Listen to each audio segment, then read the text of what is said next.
So in previous lecture we have talked about G protein coupled signaling, and we have said briefly that all of dopaminergic signaling in the nervous system is through G protein coupled receptor signaling. So because we had to cover quite a lot of ground in the first lecture, we're just going to repeat most of it, but now we're going to focus on dopamine receptor signaling and how can this alter behavior in a class. Examples.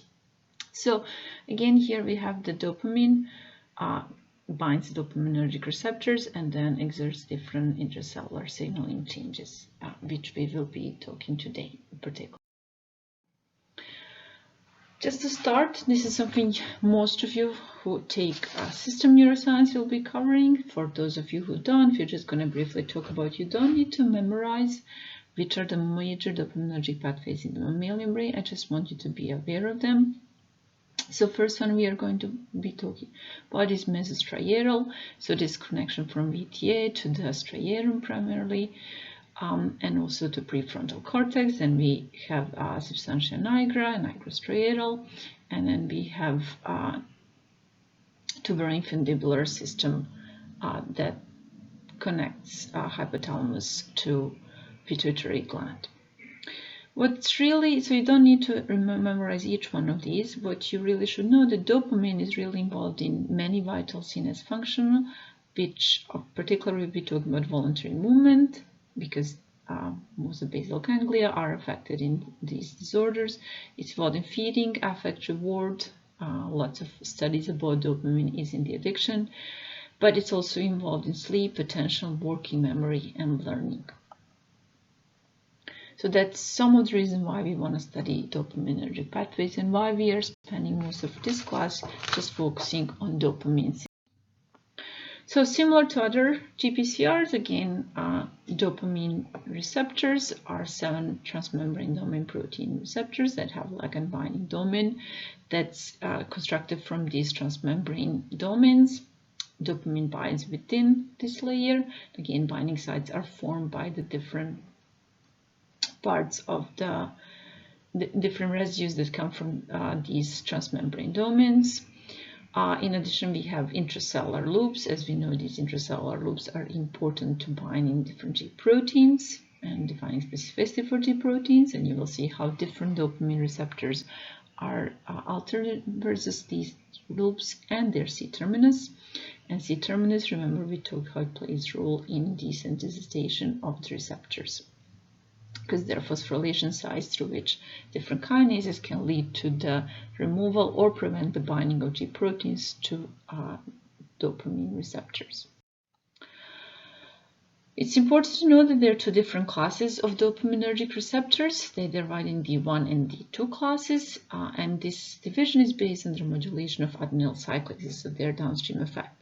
So D1 like dopamine receptors are they are attached to GS or alpha S subunits, and they lead to the activation of adenyl cyclases and increase in cyclic AMP levels.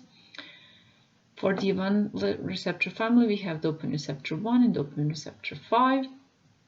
They are connected with alpha S. On the other hand, we have the D2-like receptor family, which is connected to the inhibitory GIs or alpha Is, which lead to inhibition of adenyl cyclase and decrease in CMP levels, and these receptor family have D2, D3, and D4 receptors.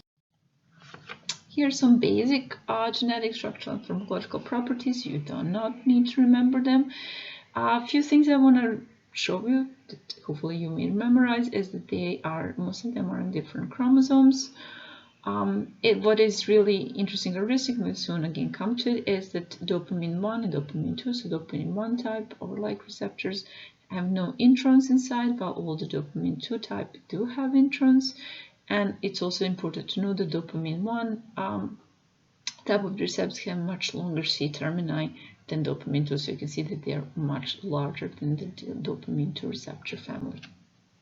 These are different selective agonists and antagonists that you can use to study them. You do not need to memorize their names. What's just important to know here that so far we don't have none of D5 receptor agonists or antagonists that are just specific for D5. Again, I have mentioned that D1 class receptors do not contain introns in their cloning sequence, while D2 class have several introns. because they have several introns, they will make different isoforms. And there are two isoforms that are really important for dopamine 2 receptors, long one and short one, due to alternative splicing of the 6th exon, which adds 29 additional amino acids in this intercellular 3 loop of dopamine 2 receptor that is not present in the dopamine 2 short receptor. Remember, these loops are important for the interaction with the G proteins. It's also important into where they're going to be present, so therefore dopamine 2 larger form of receptor is always postsynaptic, while dopamine 2 shorter receptor form is going to be always presynaptic isoform. Now, how do we know where these receptors are expressed? You can do immunohistochemistry. Lots of late studies have done using transgenic mice. So what you have here on the left is the images from transgenic mice that express dopamine tomato. So the red color comes is under control of dopamine receptor 1 promoter. So all the red will be dopamine 1 receptor neurons, while dopamine 2 receptor promoter regulates expression of green protein GFP. So all the ones that are going to be green are going to be expressed in the DRD2 expressing neurons. So this is shown in striatum to show that most of the times you do not have co-expression of this protein, at least in the striatum.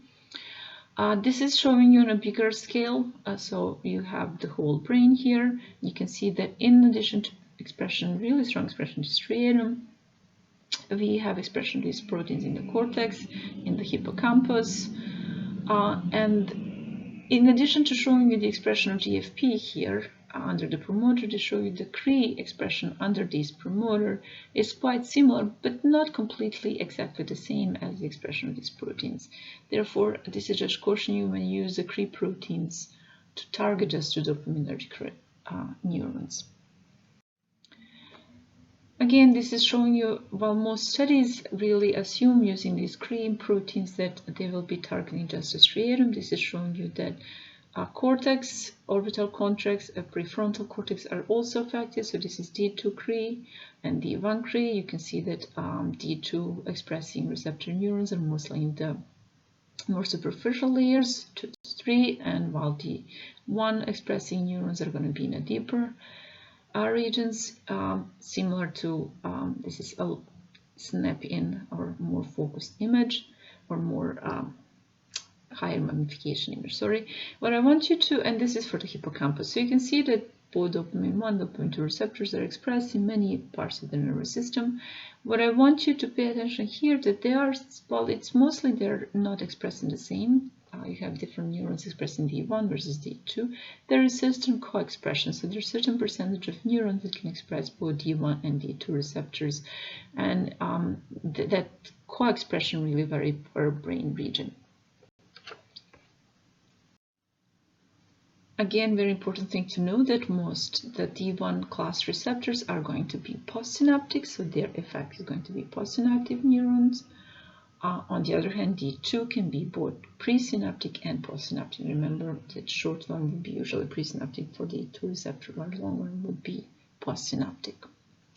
And therefore, these presynaptically localized receptors can actually, most of the time, because they are GI connected, they will provide a negative feedback mechanism. Remember, they can decrease amount, they will inhibit voltage-gated calcium channels, and they are also going to open Kirk channels to hyperpolarize and also decrease the amount of calcium that gets inside. So therefore, they can decrease the amount of neurotransmitter that's released.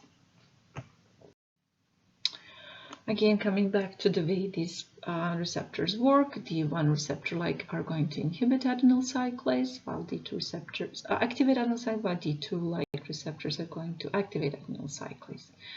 Just want to remind you that alpha S subunits are sensitive to cholera toxin, and that alpha I subunits are sensitive to pertussis toxin. So this is a way with which you can test which mechanism they use, whether it's sensitive to cholera or pertussis toxin. Now we are going now more downstream effect. We know that adenyl cyclase is going to increase the amount of cyclic AMP.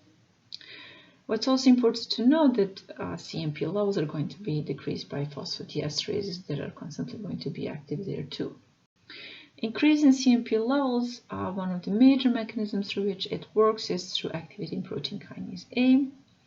Protein kinase A has regulatory and catalytic subunits, and here regulatory subunits are presented that they inactivate catalytic subunits. So when they're together, these catalytic subunits cannot function.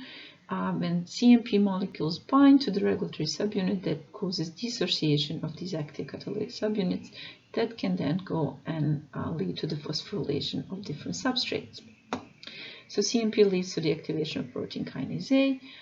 It's important to know that everything that gets phosphorylated, each target of PKA, can also be dephosphorylated by protein phosphatases.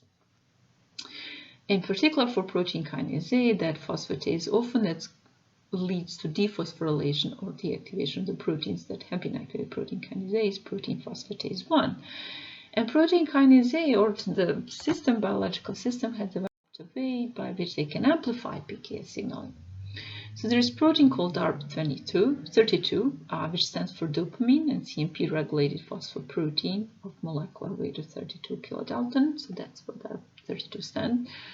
DARP32 is an inhibitor of protein phosphatase 1. So remember, PKA is going to lead to phosphorylation that's going to be inhibited by protein, which is going to be dephosphorylated by PP1. PKA, in addition to having other targets, is going to lead to phosphorylation of DARP32 at threonine 34. 1-phosphorylated DARP32 is a very efficient inhibitor of PP1. So it's going to prevent dephosphorylation of PKA target, therefore amplifying the PKA signaling. What's actually really interesting that that DARP32 can function also as an inhibitor of PKA signaling when it's phosphorylated at 375 residue. And this phosphorylation can be done by different CDK5. So it kind of functions as a dual switch. When phosphorylated by PKA, it leads amplification of its signaling. When CDK5 is activated through different signaling pathways, it can lead to the inhibition of PKA, which is just another reminder that, like any other neuromodulator, the dopamine is going to alter the response of target neuron to other neurotransmitter. But what is important is a matter that depends on the functional state of this neuron. So pretty much dopamine is going to exert effect on the cells, but that effect is dependent upon other signaling pathways that are activated in these neurons.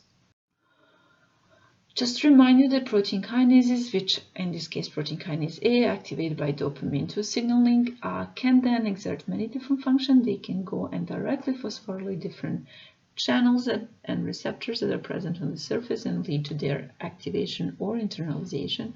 But they can also go into the nucleus and have long-term changes in gene expression, again in these receptors and ion channels. This is again to remind you that whatever the effect of dopamine is going to be on the cell is going to depend also on what other neurotransmitters are released at the same time. And this time we're focusing on DARP32, which we just talked is inhibitor PP1. So we just covered the dopamine through dopamine 1 receptor is going to lead through stimulatory alpha subunits, activation of adenyl cyclase, increase in CMP levels, which activate PKA. PKA is going to phosphorylate DARP32 and turn it into a really good inhibitor of protein phosphatase 1.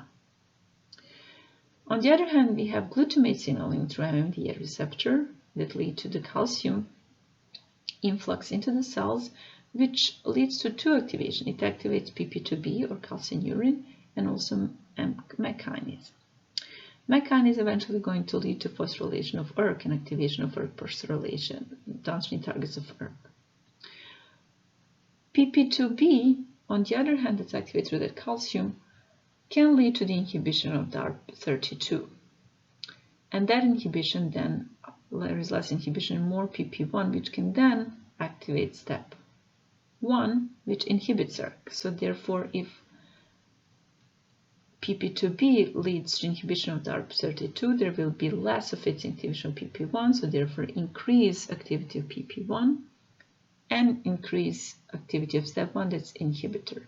But on the other hand, if we have PKA stimuli from this pathway, this is going to kind of counteract PP2B activity. So we have phosphorylation DARP32, so we are increasing its inhibition of PP1. Less PP1, there is less activation of STEP, and there is less inhibition of ERK. And there is maximum effect of ERK on the ERK targets. So in this way, ERK in a way functions as a coincidence detector. If we just have glutamate signaling, you're going to have certain activity which will be inhibited by PP2B pathway. But if it's coincident with the dopamine, if it's released coincident with the dopamine, dopamine will enhance the activation of ERK kinase. This is just to remind you that in addition to inhibiting G-alpha and leading to decrease in CMP levels and therefore decrease in pKa, and so in this case it will then lead to the loss of DARP32 inhibition. When we activate G-alphas, we also have beta-gamma subunits, which can then directly lead to changes in potassium channels or calcium channels. So they inhibit N-type calcium channels while they activate GERK channels. Remember, activation of GERK channels will lead to the opening of these channels and usually will result in depolarization of the neurons.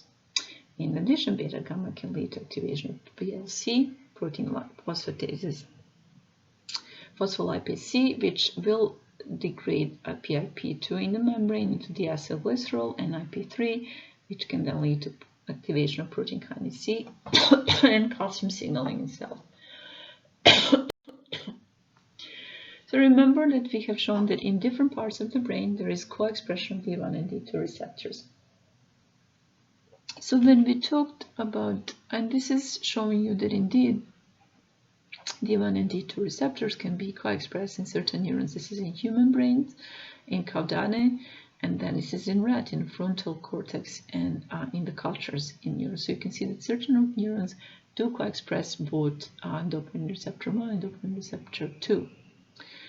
In addition, you can show that they are actually present in the same complex. So this is usually so far by now our expert in precipitation experiments. So you can see that if we tag dopamine receptor 2 with MYC tag and dopamine receptor 1 with HA tag, and then we immunoprecipitate with HA, so we immunoprecipitate dopamine receptor 1, and we are looking immunoblotting for MYC, we can see that we can pull down the MYC, and then reverse course here. If we immunoprecipitate MYC and then look at AHA, we can immunoprecipitate it.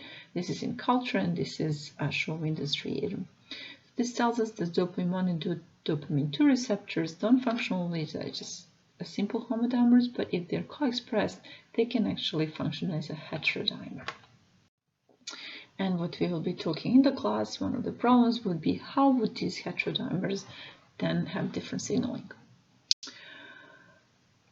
Now we want to talk about desensitization. Remember that preventing or terminating signaling from G protein coupled receptors involved, of course, removal of the ligand or neurotransmitter bound, but also we know that they can undergo desensitization.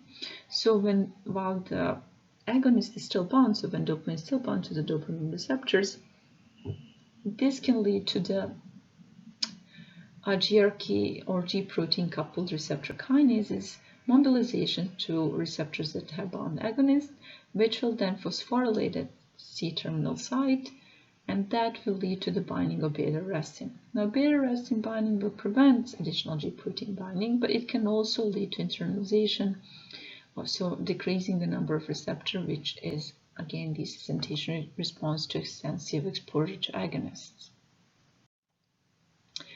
In addition to having this G protein dependent pathway, GERKs and arrestins can also promote G protein independent receptor signaling.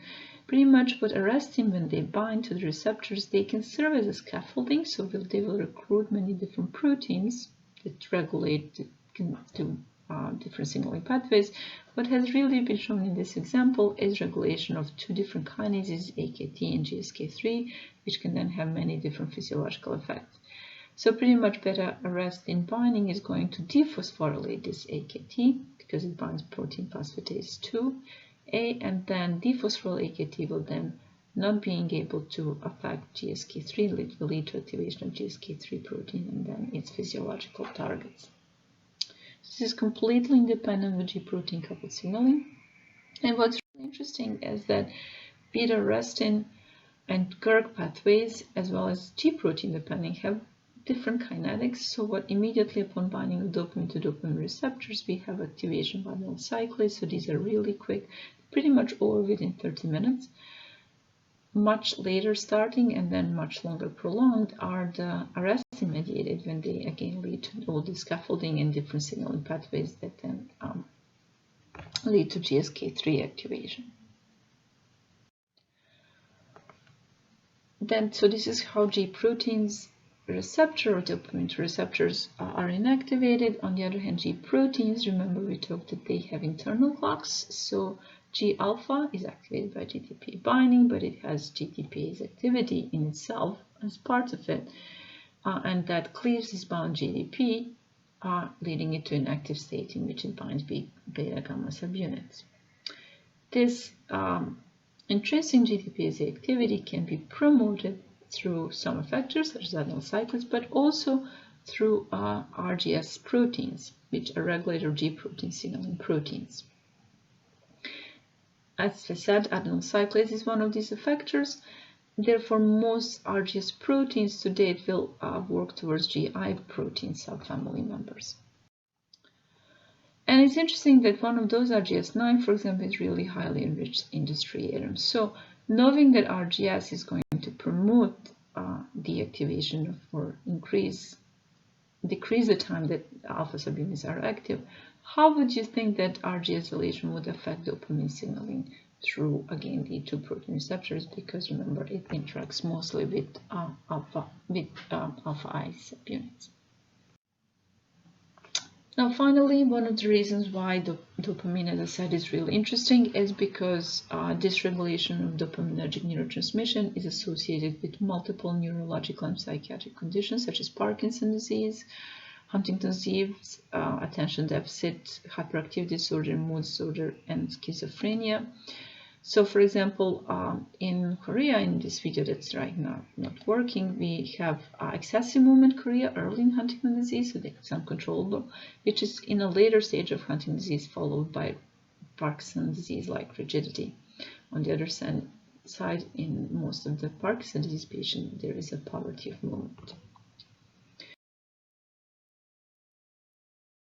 So to understand the current models for these motor disorders, how they work, we need to know how two different distinct pathways that compete with each other to regulate movement.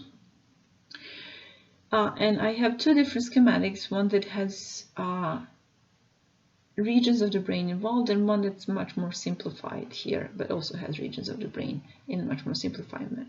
Pretty much what you should know that in striatum there are direct pathway and indirect pathway median spiny neurons.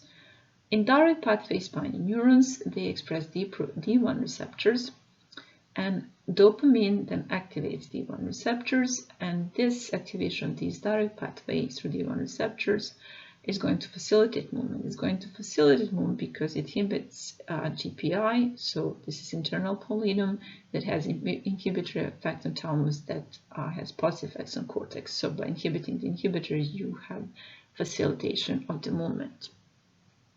So again, it's presented here. Dopamine working on striatal D1 receptor, which are direct pathway, are going to lead to release of the movement. On the other hand, we have indirect pathway, which are D2 expressing median spiny neurons.